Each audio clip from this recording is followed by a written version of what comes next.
This is the Peter Greenwood Show, and I am here in the salubrious confines, as Greg Proops would say, of the Assembly Roxy. Not the Assembly Rooms, the Assembly Roxy, if anybody's asking.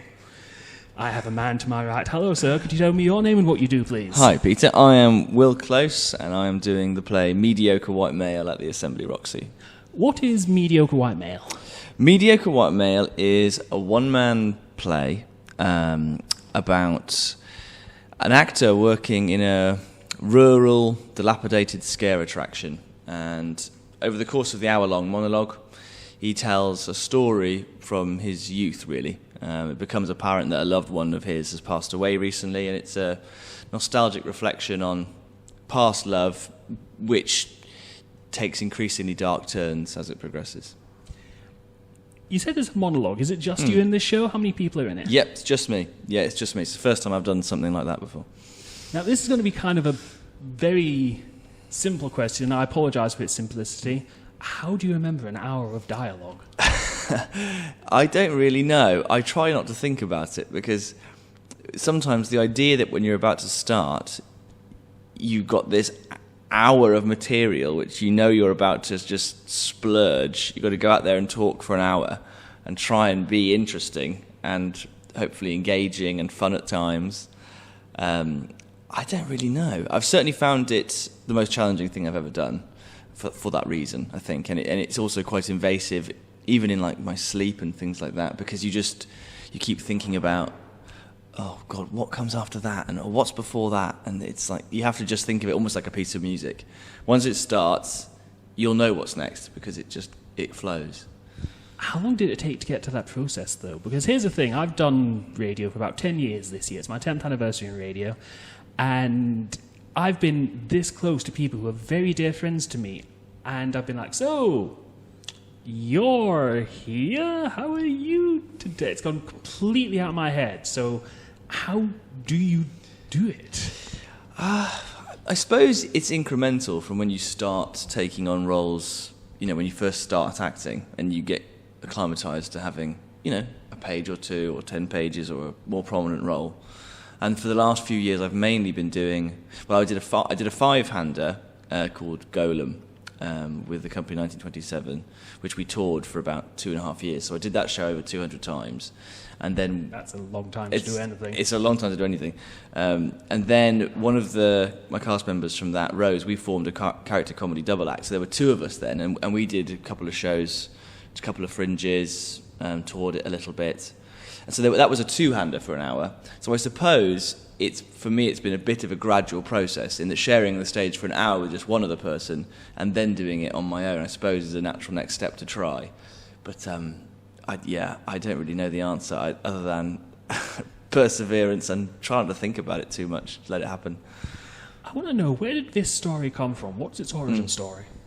So, when I was 18, I had a summer job at Warwick Castle. I'm from the West Midlands, and I was a ghost. I was a ghost in a scare attraction.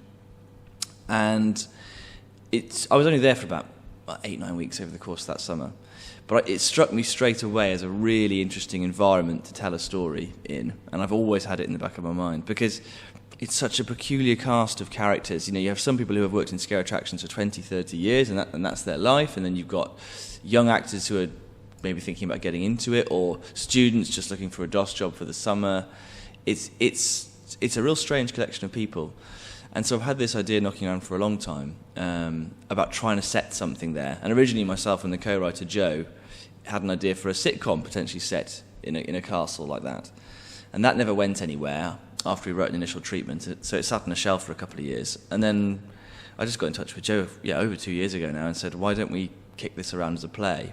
Maybe with just me. And so it grew from there. What's been the challenges of putting the show together, especially during these trying times? Yeah. This year it's been, very hard to predict because we had such short notice. When things were finally told, okay, they can happen, and this is how they can happen. It was probably June. Whereas normal Fringe year, you'd be booking your flat in January, and you'd be really progressing everything 6 months in advance easily. So for us, the difficulties were not having the solid ground, not from any fault of the Assembly, just everyone was waiting on these answers from government, basically, and council. And that had a drip-down effect. So for us, what saved us was actually because the play was supposed to come last year, although it wasn't match fit, and we still wanted to revamp the script a little bit, it was pretty much ready. You know, it was 90% there. So we felt reasonably flexible that even if we only get 5 weeks' notice, we think we can take it. So that's what saved us. But it's been very hard because you've never known when and where you can do it. You know? And what's it been like coming back to the Fringe in, I don't want to say a diminished capacity because it's still the Edinburgh Fringe, but it feels slightly smaller this year. Yeah. There's no two ways about it. It is significantly smaller. I mean, I was here for 3 years in a row. I wasn't here obviously last year and the year before, but I'd done the previous 3 to that, and I think it was over 5,000 shows, whereas I think this year it's more like 500. You know, it's much smaller. That's a significant drop. It's a significant drop.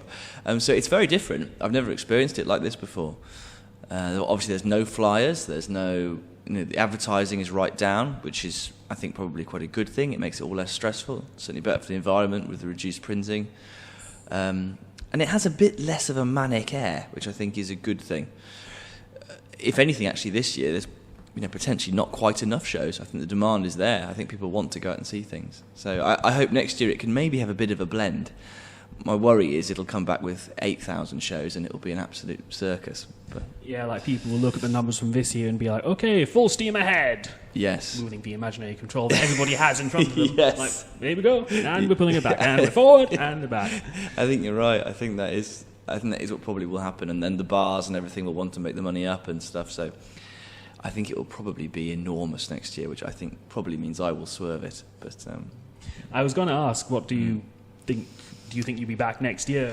I don't. Will the Fringe continue for you in the future? I don't envisage it, to be honest. This is my 5th in 13 years, and I've had great times up here. I feel like I've done a real range of stuff, but I feel like it's probably, for me now, I've come to the end of my cycle with it, I think. I mean, never say never, but it's not. I think when you're in your early 20s and you're starting on the process, there's almost this strange addiction that, you go for the month, you're absolutely exhausted, you're shattered, you hate it, and then by about the 5th or 6th of September, you start going, okay, so next year, what are we doing? What's the idea?